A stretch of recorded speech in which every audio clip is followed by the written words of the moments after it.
This is the Charity Stripe on the Mightier 1090 ESPN Radio.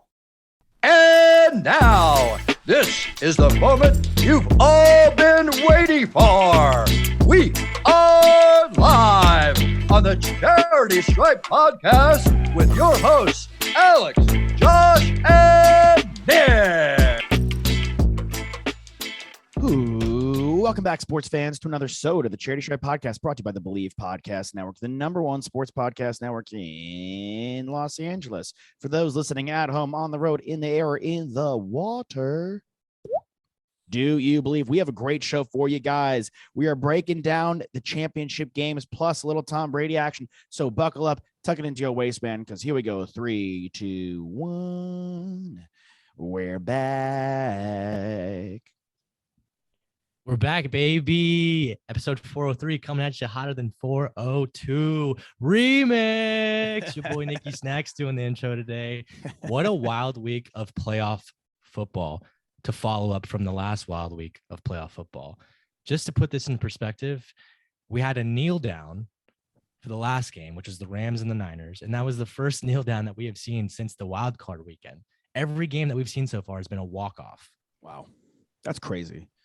The games were phenomenal. I wasn't obsessed with the Rams-Niners game, but obviously the Chiefs had played in back-to-back unbelievable overtime games. The Bengals-Chiefs game, it was 21-3 at one point. We went on betonline.ag, tossed it myself, and we live-lined the Bengals money line, not even spread. I love how we didn't even consider to do that. It wasn't even like a thought in our minds, like, all right, we'll get them plus 10. Like, all right, we're just going to money line them to win. Might as well. That's Might not as fun. well. Plus 10's not fun, you know. At one point, I think they were plus 19.5. Super weak. That was Super like weak. I wish I put my entire life savings in that. Not an exorbitant amount, but that would still been a nice payout. And for those of you who were listening last week, if you remember correctly, at betonline.ag, I took the Bengals to win the Super Bowl last week, and the odds just got a lot slimmer.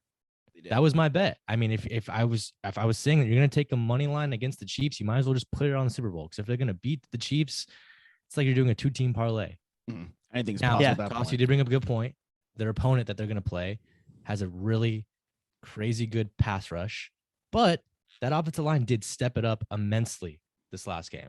They allowed 9 sacks against Tennessee. I think they only sacked Joe Burrow one time in this game against the Chiefs. There were a couple games, though. There were a couple moments where he escaped and eluded the pressure. But yeah, they massive upgrade. But that's also the type of quarterback he is, right? That's something he's been doing since he was in college at an elite level. We were watching on the couch today, and it was, the CBS crew that was calling the show, and very Romo-esque a lot of times, the way Burrow kind of maneuvers his way out of sticky situations.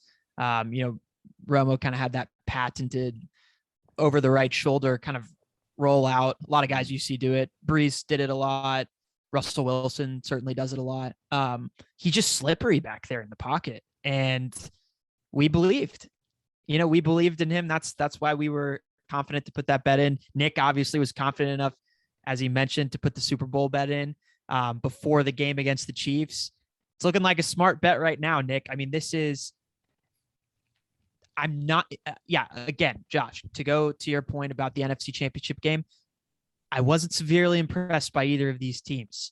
And I still feel like that Chiefs-Bills game felt as if it were the two best teams in the NFL playing. And then the Bengals just went and beat the Chiefs in Arrowhead. So for them to beat the Rams, I think is completely feasible. I know that they're not the money favorite, with the line already coming out, but I think it's a great bet. I think it's a great bet. And Nick, you got to feel pretty good about this one right now, man. Yeah, I feel good. I would just say the one thing that really worries me is the exposure that the Bengals secondary might face. They're going to be facing a lot. I wouldn't say a lot better weapons, because they got Kelsey and Tyreek Hill on the other side, but I think it's a deeper set of receivers for the Rams. You gotta cover Odell. You gotta cover Cooper Kupp. Yes, they don't have their tight ends right now, but Eli Apple was kind of exposed that game. I mean, not kind of. I mean, he was. Tyreek Hill was burning him the entire first half. Now, they made adjustments on the defensive side of the ball and kind of shut them down in the second half of the game. But they just got to be able to play keep up. That's at the end of the day. Now, the offense played really well. You're right. Joe Burrow was eluding so much pressure there. Reminded me of college, like you just mentioned. At one point, I think Tony Romo, it's so funny to hear him call games. He just flat out said, "Stop it." Yeah. Joe just like slipped right out and got a first down on like 3rd and 6 or something. And it was, I mean, that's just classic Joe Burrow. Yeah, he willed them to win. I do think, though, that the adjustments they made in the second half was no small feat. They got absolutely bamboozled in the first half and then locked them down in the second. Yeah. Eli Apple did drop a pick at one point that would have sealed the game. He made a huge momentum play at the end of the second quarter. Yeah. He was the guy that tackled Tyreek Hill, where the Chiefs, I thought Andy Reid got a little greedy and he should have just kicked. He should have kicked the field goal, and he didn't. And it totally swung the momentum of the game going on the side of the Bengals in the second half, like you're saying, Josh. And Apple, you know what? They have Apple, obviously, he was an acquisition for them. I thought he played all right. It's tough to cover Tyreek Hill, man. It's tough to cover Travis Kelce. Hendrickson was doing what he could. I mean, he got to Mahomes twice. Hubbard got to Mahomes twice in the last minute of the game. It was late pressure by them, but it was pressure when it counted. And so you got to really tip your cap to Taylor and his staff. And obviously, like, you believe a lot when you've got a guy like Joe Burrow as your QB, but other guys had to step up. Mixon ran the ball incredibly well. P. Ryan, who we kind of poo-pooed on last episode, he caught the ball out of the backfield. He took one for a 25-yard touchdown. Mixon also caught the ball well out of the backfield. So they were kind of firing on all cylinders in the second half. And we just know that, in the Super Bowl, you got to play 2 halves and you got to play clean football, which is something that the Bengals did excellently. Outside of one pick that Burrow threw and a couple of other kind of questionable decisions that he had, as far as he should have thrown it out of bounds, and he almost threw it to a defensive back who dropped it. And if he hadn't dropped it, Chiefs would have ended up with the ball. I thought they took care of the ball really well. And it's really the reason why the Rams beat the 49ers, because Jimmy G couldn't take care of the ball. No, I'm first of all, I'm unbelievably impressed with T. Higgins.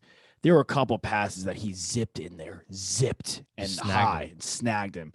And I want to kind of go on your point, Nick, but also discuss it in the sense of, on the Bengals side of the football, they also have a bevy of weapons that are deeper. Like, look, obviously Aaron Donald, Leonard Floyd, you have Jalen Ramsey there. But I actually have a lot more faith in the Bengals backfield than people give them credit for. Look, it's the same thing in basketball. Like, Tyreek Hill it's Bradley Beal. He may not be Kevin Durant, but, maybe even better than that. Like a Dame Lillard. Like, Dame Lillard's going to go and get like 25, 30 points. Like, there's nothing you can really do about it. Those guys just come in and burn you and cook you.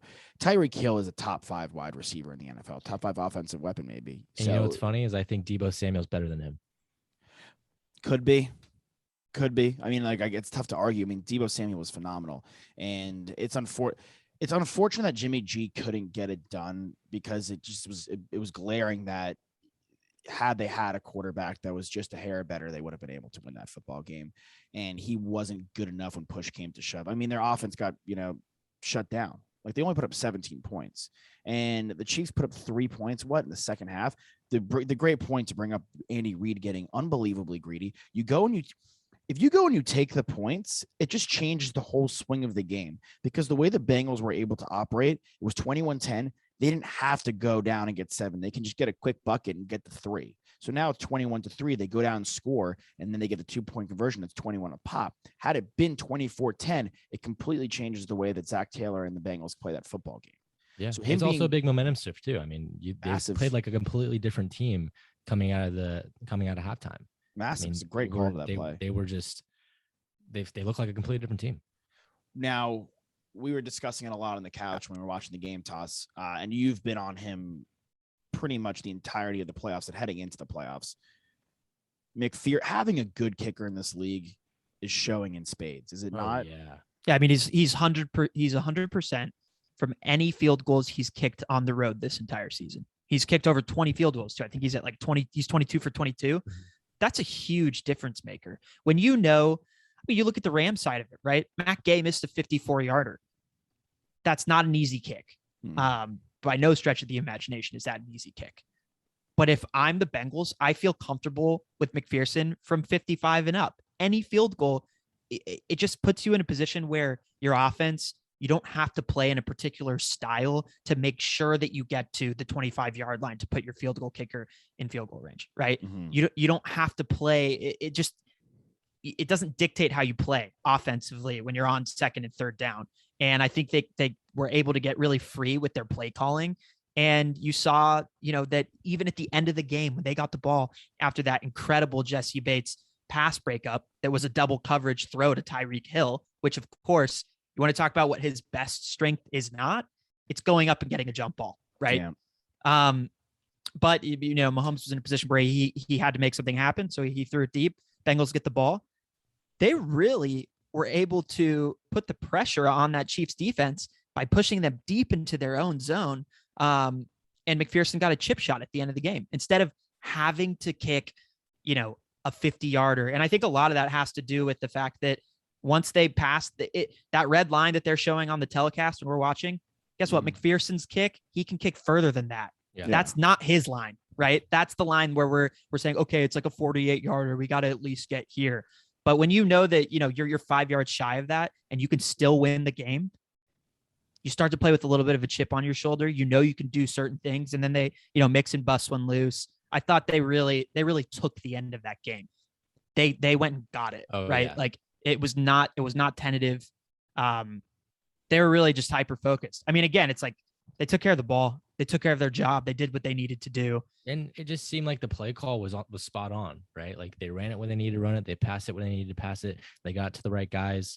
I mean, I think all season long, they've been singling out guys in their games, right? T. Higgins breaks out for 260 yards, right? Or sorry, Jamar Chase breaks up for 260 yards and T. Higgins breaks up for 150, right? T. Higgins had a 100 piece today.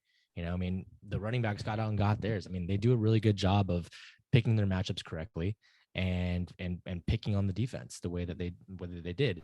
It's a good point with McPherson, of course. I mean, he's perfect now in the playoffs as well. Just like Rabbit Gold was perfect, but didn't work out for him on his team. Still gotta love, the kickers showing out. I mean, we've been poo-pooing kickers for the past couple of seasons now, right? Yeah. Guys missing it left and right. And it seems like playoff football is finally showing a spotlight on the good kickers in the NFL.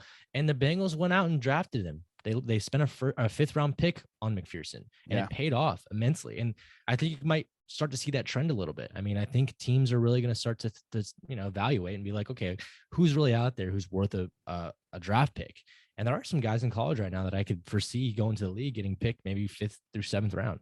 Yeah, I mean, I wouldn't spend a second round pick like Roberto Aguayo, when the Buccaneers did that, or Sebastian Janikowski. The first round pick, where whoever did that should have their head shoved in a toilet. But has there been an extra point missed in the playoffs? No, I haven't seen one. No, I haven't seen one. Now, I think we saw our first. Toss, you brought it up.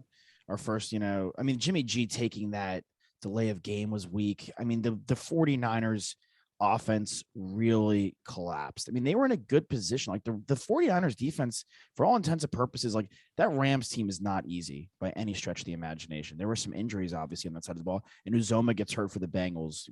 That needs to be discussed. He's one of my most favorite tight ends. That he's so underrated is the point. I actually thought the T. Higgins point by Nick there, like a lot of T. Higgins touches were across the middle, 10 yards, getting just past the marker. He essentially slotted in as Uzoma for that game, alongside already, putting together what he normally did game in, game out. So even more props to him. But luckily you have the personnel, right? If a tight end does go down, you have a 6'5" receiver that you can throw the ball up to. Yeah.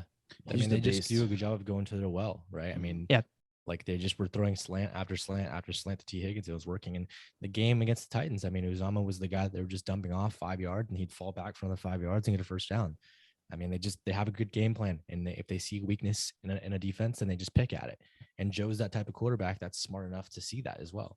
I mean, they put a lot of faith in him, and especially in your second year. I mean, it's incredible what he's doing, and he's doing it with so much swag, and he's really taking the country by storm, it seems like, which is so cool. Like everyone is rooting for him. Joe Shiesty, Carol Baskin's a fan of him, I heard. Yeah. Well, everyone's been a fan of Burrow since he did it at LSU and did it in an epic fashion. He did it with Jamar Chase. I mean, like this team is young. Like we were like testy on them even making the playoffs. That was like a dark horse team. Dude, they were a 2-win team 2 years ago. They had won the 2 games. First overall pick. They had the 5th overall pick last year. Their quarterback got hurt last year, busted his knee. It's the second year. Their offensive line is pasted together. It's still not very good. I mean, they played obviously better this game against the Chiefs, but this team has really banded together and they're playing like they have nothing to lose because no one has expected them to be here. Let's be realistic. No one thought the Bengals were going to the Super Bowl. If I told you that was going to be the case, you would have said, yeah, right. What kind of J chicken crack you smoking, boy? Bro, in September, I think their odds were like plus 22,000 to win the Super Bowl. I mean, like, put me in a time machine. Supposed to be them and the Steelers were supposed to be the 2 worst teams in a competitive AFC North, sure. But, we had the nearly Browns ranked higher right, than them, etched in stone that the Browns were making the playoffs. I mean, I think most people had the Bengals coming in last in that division. Oh, yeah. Certainly. I think I took the Browns to go to the AFC Championship game in my face. I don't remember. Black that out of my mind. The Chiefs, for some reason or another, time in and time out throughout the season, let teams come back in, which is something they hadn't done in the past. There were a lot of times where teams came back late, and maybe they did close. I'm not saying they blew every game because clearly not. They won a bunch of games. But they were a lot more vulnerable in the second half of games than they had been in the past. The offense completely broke down. They went from dominating the Bengals, Mahomes couldn't throw an incompletion, to a complete lack of creativity. The run game's gone south. And they ran McKinnon a lot, which is fine, but he's like a pass happy back. Like, where's Clyde Edwards-Helaire? Like, they didn't really utilize him. That's a first round pick. I mean, I was and they have a strong offensive line. I was very disappointed in the way those guys played in the second half. Hubbard, Hendrickson was an animal, pretty much from halfway through the third quarter on. And their defensive backs tackled excellently. We already talked about Apple making that tackle on Tyreek Hill, but they really didn't let guys beat them outside of a couple plays where Kelsey, he put a cut on a guy, or, it's tough to bring that guy down. He's huge. Mm-hmm. But I thought they tackled really, really well, especially on short yard situations on second and third down when they were trying to run between the tackles. I mean, McKinnon was, again, he was most effective when he was kind of getting a route in the flat, taking it up for 8-10 yards. I mean, he had a pretty effective game, I thought. First half for sure. Second half, right. He was blanked. But ultimately, the drive in overtime and the interception that Patrick Mahomes threw to Hill was right. It was right in his hands. Yeah. I mean, that's a mistake you can't make in a playoff game. You just can't do that. And, props to Hill because his hands, I mean, you don't expect a big guy to make that catch. He got popped right in the hands, and he did. So, kudos there. And obviously it turned into a Bengals score. But the same thing in overtime. He basically almost threw 3 picks in a row. And finally, the third one, they make an unbelievable catch off of a broken play, by Bates, which I already mentioned. But he just wasn't delivering in the same form or fashion that we were accustomed to him delivering in late game situations. And I don't think that because he was so good in the first half, there's no pointing back to last week and saying it exhausted him. You can't say that, right? He just didn't execute. And sometimes that happens. We don't expect it to. Patrick Mahomes, because, he's already a guy that we're considering to be one of the all-time greats. I mean, his touchdowns that he's thrown in the playoffs, they put a stat up and it's absurd. Like how many championship games he's thrown over 13 touchdown passes, maybe 12. It's pretty crazy. Yeah, but he didn't get it done. No, didn't get it done. And there was another play in the Niners game. I mean, you got to feel bad for Tart. But you know what? At the end of the day, look, I hope I hope people in the locker room are cool with him. It happens. But that is your job. You have to catch that ball and seal that game. Yeah, Jaquiski Tart hits you right in the hands. There was no one even near him. I mean, there was no contact by a Rams defender at all. It just hit him straight in the hands. He looked like Jamie Tart out there. He did look like Jamie Tart. Look, yeah, he had some feet for hands. Once that happened, there was no doubt in my mind the Rams weren't. That was it. They had their chance, and then Stafford's not going to make that mistake twice. You can't give a team like that a second chance. Never. I mean, they Just are can't. really dangerous. The way that Cup is just like 10 receptions, 130 yards, 2 touchdowns every game. Odell gets better every game. Yeah. He starts looking more like the Odell of old every single game he plays. And I'm curious about the pressure because I think this could be it. Like this could be really their shot. I mean, maybe next year they'll have a shot too, but I think of course they will always have a shot next year. But this could be their best shot clearly since they're A or there. B, it's in Los Angeles, and C, like these guys are old. Like Stafford's not young by any stretch of the imagination, and there's a lot of teams that are on the rise. So it's not easy. Yeah, well they've mortgaged the future. So they don't have a first round pick to this. 2024. Yeah. I mean, it's now or never for them right now. Yeah. I mean, Odell is heading into free agency as well. You know, I mean, he's gone. Yeah. I mean, the team is not going to stay together, of course. And you still want to pay, the big boys on defense, of course. But yeah, it's now or never. And it's in your home stadium. Yeah. Like, and you got to pay Cooper Kupp chance too. you're going to get. Yeah. And look, even if the team does stay together, the Bucs stay together and injuries happen. People lose their minds and run off the field. And sometimes you fall short. Or you have horrible first halves against the Rams and the comeback isn't enough.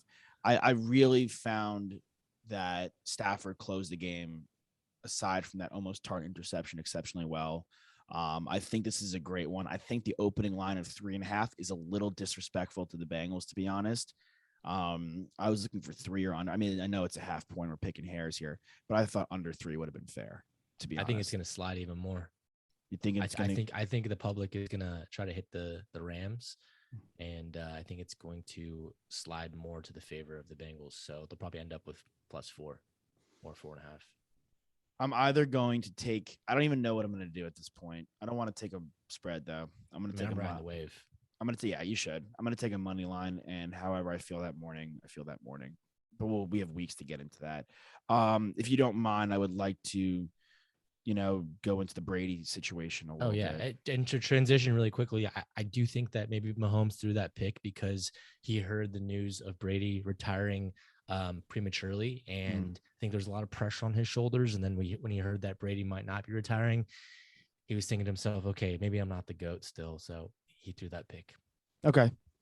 That's interesting. It's an interesting way. Before we do get into, it's an interesting segue. Before we get into the whole Brady chat, I believe we have another sponsor to welcome to the show. Oh yeah, we do. Talk to us about it, Nick. Our friends at Masterworks. What I'm about to say might shock you, but the greatest quarterback of all time is not just the GOAT on the field. He's a GOAT when it comes to investing too. He invests in stocks, crypto, and even art. Now you can invest like the GOAT with Masterworks. Masterworks is the investing platform that lets you buy shares representing investment in art from icons like Picasso, Monet, and Warhol. And even great, and art outpaced the S&P 500 by 164% from 1992 and 2021. In fact, early investors already received over 30% IRR 2020 and 2021 from the sale of 2 paintings. This is your opportunity to join 300,000 other members and invest like the GOAT. Get priority access with the game day promo. Go to masterworks.com/believe. Sorry, masterworks.art/believe. That's masterworks.art/believe. BLEAV. Great. Yeah. Go to our new sponsor. Check them out. Thanks for doing the ad read, Nick. It's a really fitting sponsor, honestly, for this conversation that we're about to have. Yeah. And it's a fitting sponsor for you to read because you do such an exceptional job. And it's always one of my favorite parts of the show. So shout out to Nick and his family for their ad reading skills. Yeah. I mean, go ahead. No, yeah, no, that was I was gonna say shout out to my family. That my family needs it right now. We're gambling a lot, we're winning a lot, we're losing a lot. It's nice to have some of those ad dollars come in. So, really thankful for Masterworks. Okay, and all those ad dollars are going into your investments at Masterworks. Exactly. Right. I thought that was gonna get a lot darker. I'm glad. I tried to keep it light. I'm glad that's where it went. Anyway. We woke up and it was Saturday and in why don't you California.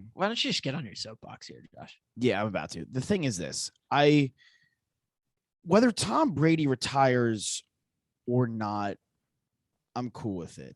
He's done enough. We've seen him do everything he can possibly do in a sport. He's dominated unlike almost any other athlete we've ever seen. It's in the upper echelon of Usain Bolt, Michael Phelps, Michael Jordan. He's in the mix with those. That's probably the Mount Rushmore of male athletes, I would say. Nadal, shout out to him. Oh my God. Unbelievable. Tiger, yes. I mean, like these guys, he is in that upper echelon. A lot of people are saying he's number one as far as just dominance goes. And he's going out and on the highest of notes. Like, look, he could easily win the MVP this season, depending on how many people hate Aaron Rodgers. It's not like a Peyton Manning situation where he unfortunately was a shell of himself at the end. Like Tom Brady could still play at an MVP type level, but he's looking at the roster. Godwin's a free agent, also coming off an ACL tear. No one knows where Antonio Brown is until he shows up on Instagram Live and Or HBO Sports. There's a lot of moves that the Buccaneers need to make, so he has to evaluate. I think the thing is this: if he was going to retire, he has more than earned the right to retire on his own terms. It should not be tweeted out by Adam Schefter, who, by the way, and look, I get you're doing your job, and I always respect the hustle, but you break almost every single piece of NFL news there is. Yeah. How about you slow your roll and just take things back for a second, stop and watch the sunrise? There's a Bruce Springsteen song, and I know I'm the three of us, I'm the only big Boss fan, but I think whether you like the way the music sounds or not, one thing that Springsteen does exceptionally well, if you really listen to his lyrics, is tell stories. He's a great storyteller. There's a song called Highway Patrolman, and it's about a brother who's a criminal, and the other brother's a highway patrolman. And the brother performs a crime, and the other brother's chasing him. There's a car chase. One brother's chasing the other. And they get to the Canadian border, and the brother stops doing his job and lets his brother get away. Doing your job is great. And I respect Adam Schefter's hustle. I respect what he's built for himself, and I respect the name he has in the football world. But to a certain point, you kind of just got to let things ride and not do your job and let Tom Brady go out the way he wants to go out. Because we all know Tom, the way he likes to do things. He loves the videos. He loves the theatrics. He's into that kind of stuff. You know, if he was going to retire, he had something planned. And he had posted on Instagram that he was still deciding. So days before. No need to blow your load, jump the gun. I just found it very disrespectful. It wasn't cool. It was completely unnecessary. And Schefter is going to break news after news after news for years to come. Well, I thought it was just like, it's great insight, right? Like, how did he get the information? Through their mutually shared agent, right? Yeah. You want to know how Adam Schefter gets a lot of the news? Because he has that agent. He has a high profile agent where he gets easy access to a lot of the biggest and best athletes in the NFL, guys that have massive social followings, guys that demand a lot of media attention. And so, yeah, like I think a little bit of this is like just desserts, because yes, he has built this for himself, Josh, like you're saying, but let's not sugarcoat it. I mean, the guy has access that other reporters do not have. Right. And yeah, go ahead, Nick. Well, I was just say, like, which I think he has a responsibility to report accurate news, right? Because he's considered probably the most reputable sports reporter in the NFL, at least, right? Him or Rappaport, like those guys are like the most reputable when it comes to breaking news, I feel like. 100%. He so is head and shoulders above Rappaport. Exactly. So when it comes down to the NFL news that's getting broken, it's like almost a certainty that Adam Schefter is correct. Now, like you said, Josh, and I really resonate with this, you know, he breaks so much. You're already on top. What do you stand to gain to break this? You're going over Tom Brady's head. You're going over his family's wishes. It's kind of, I know this is like a crazy comparison. I know that it is not the same situation, but it was like 2 years ago when Kobe Bryant passed away, and like all these news outlets were just racing to get the information out there, right? TMZ dropped it before his wife even found out. It's nuts. It's nuts. It's not the same situation, but it's the same concept. It's not the same concept. It's not the same gravity, I should say, but it's completely the same concept. Like, I mean, why? like you said, Josh, the result of it is not what's important to you, right? He has done enough for football. It's the fashion that was done. For fans, for himself to hang it up and for everything to be okay. But it's the way that it went down. But the theatrics, I would even say it's just an intentionality behind how Tom Brady is as a person, right? He's always been intentional with everything he's done, Yeah. whether it be on the football field or off. And he is very communicative through his own personal social media with his fans, with Patriots fans, with Buccaneers fans, with NFL fans.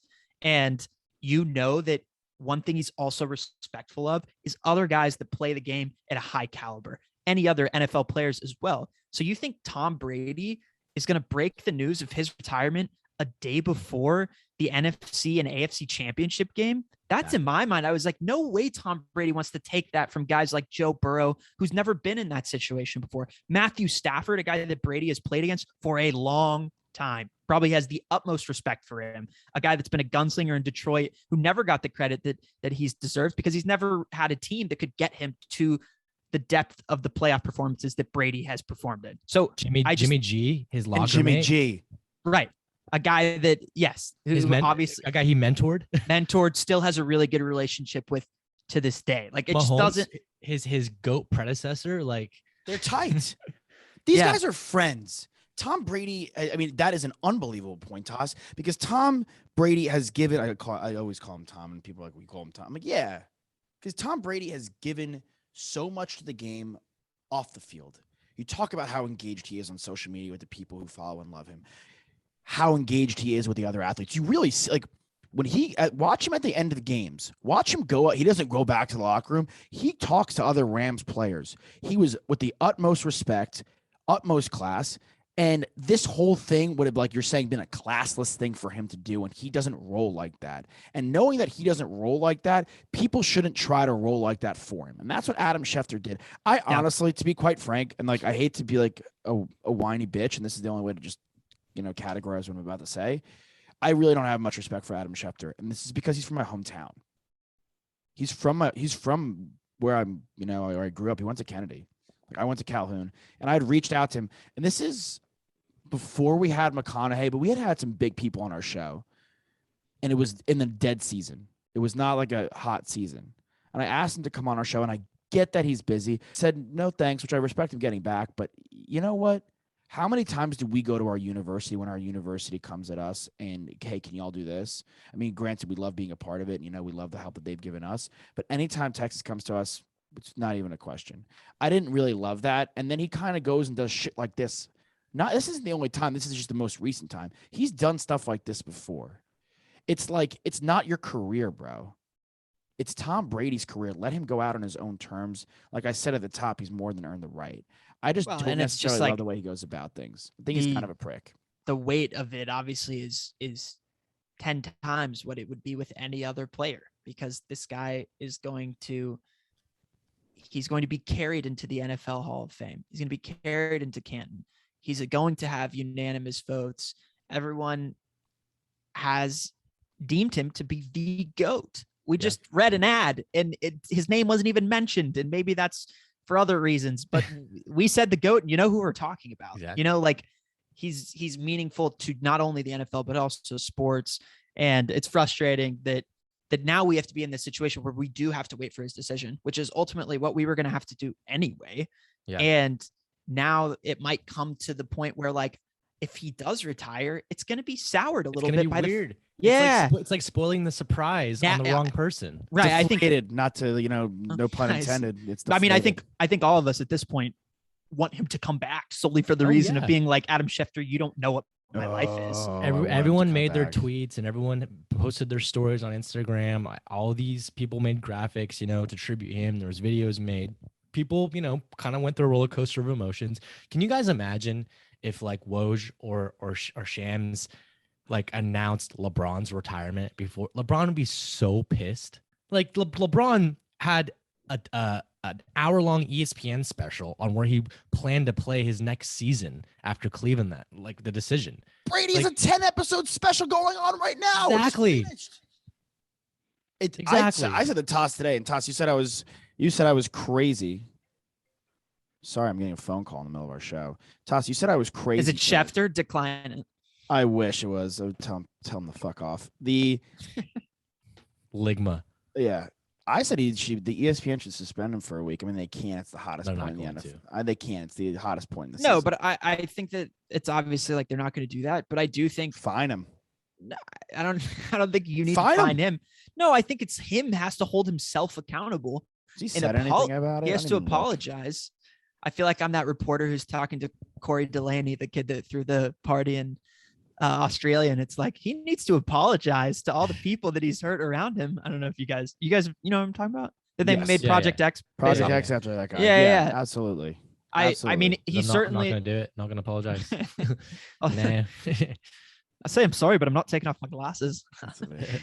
Yeah, I mean, it's just like he has to hold himself accountable as well. And I mean, his hit rate of getting things right is still higher than when he gets things wrong. So if he tweets something else out that's not about Tom Brady, we are going to believe it because he is Adam Schefter and he has built that reputation for himself. But you're not infallible, and so you do have to come clean on the thing that you did kind of jump the gun on. And it's something that matters to NFL fans. So I think I'd appreciate his apology. I haven't seen anything of him saying anything like that, but because I think he's probably holding out, right? Because if Tom does retire, then he's like, see, I was right. Like, okay, Yeah. dude, that Yeah. you're not the one that made that decision happen.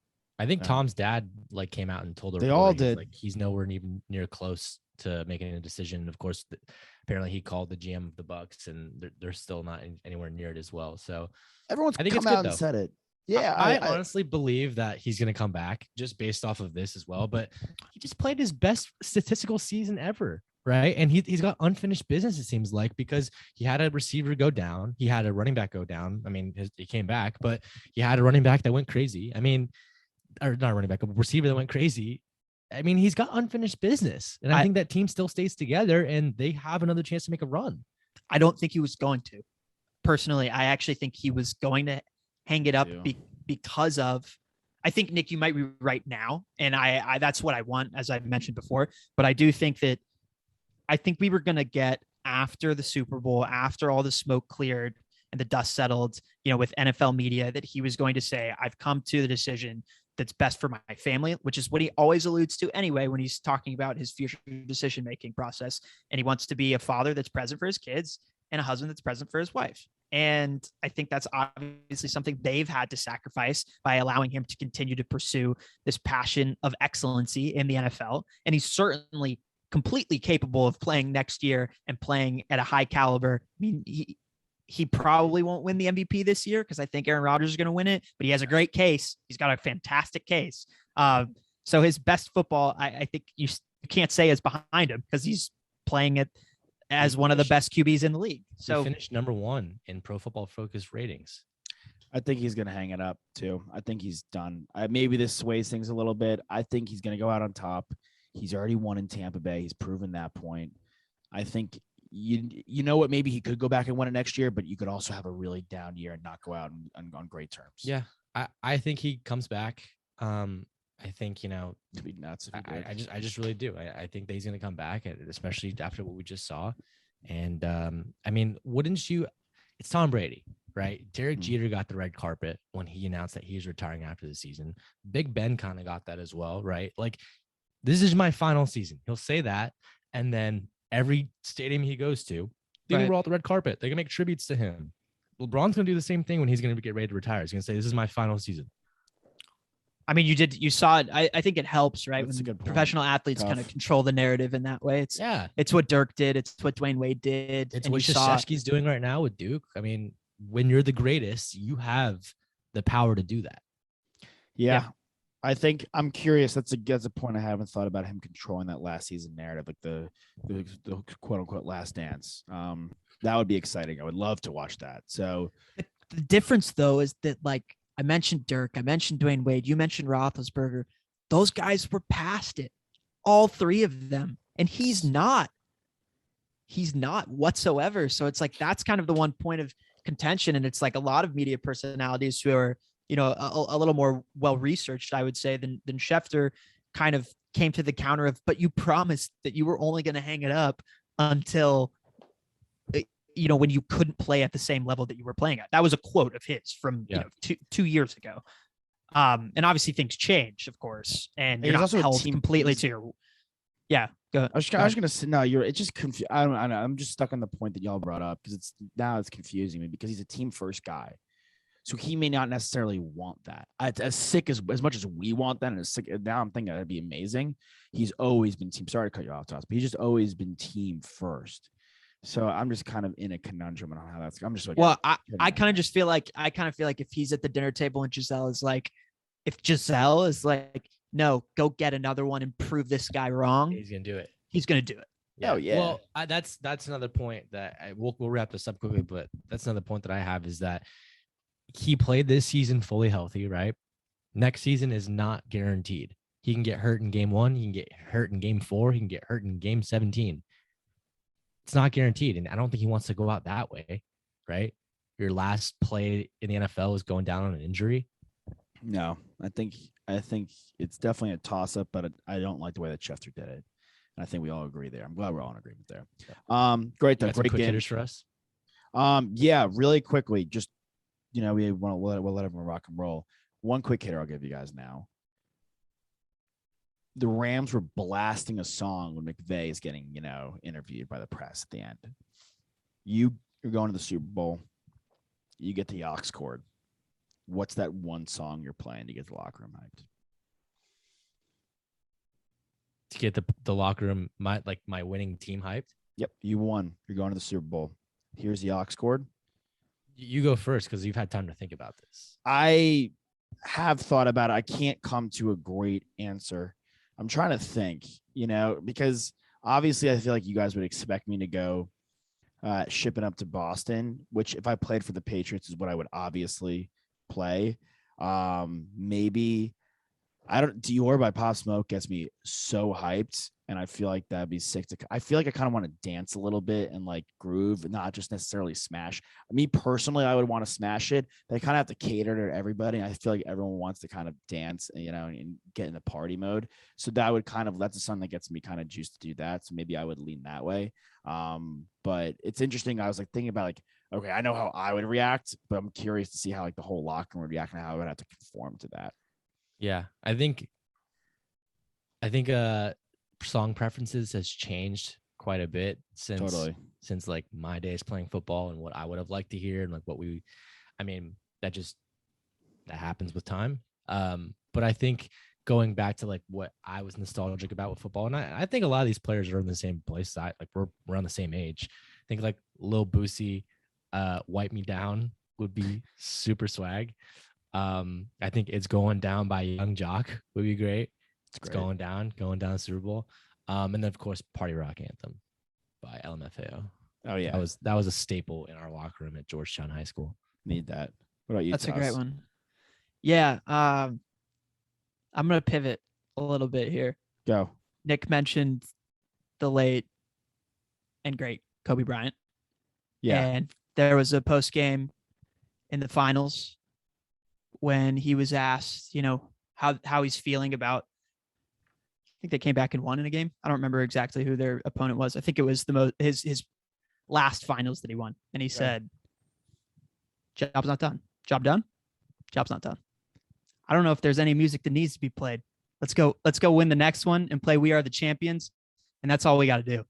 I think that's a great point. Cause on the last anecdote that's not a fun answer though. Give us a fun answer. Come on. That's his answer. Don't be surprised. That's coming. That's a Tossopoulos answer if I've ever heard one. I'm celebrating my wins. I mean, getting your team hyped. I think everyone you deserve to. I just think that job is not done. Man, it's if you're in the NFL and you want to, and the ultimate goal is to win a Super Bowl, I'm hugging my boys, I'm celebrating, but I watched Joe Burrow in that right on the field right after he won. He was most importantly embracing all the guys around him, right? Of course. But he was not popping champagne. He's ready to go to work. That guy's ready to go to work. The minute Mahomes' wife popped champagne, you knew that's the divisional game. Bro, you do that in your sleep if you're Mahomes. I feel like Nick, for a fun answer though, I feel like New Level would be a good one. That's a good one to get. Yeah, ASAP Ferg. Get people hyped. Yeah, that's why I think I saved Party Rock Anthem for the sort of Super Bowl win, but It's Going Down by Young Jock would be a good one because then it gets you hyped. All right, it's about to go down. Right? Yeah, get everyone hyped, get everyone motivated, right? Taking this feeling that we've won this game. Imagine what's going to feel like when we win the next game. Any kind of Meek Mill too kind of gets me jacked up. Not gonna lie. True. Cool. All right, fans out there, thanks for joining us. Drag both feet inbound, swing a full count, rip that puck, hit that putt. Hit your PKs because they free and your free throws. Why, guys? Because they're free. Dorian Finney-Smith. God. Oh yeah, brutal. We out you. We love you.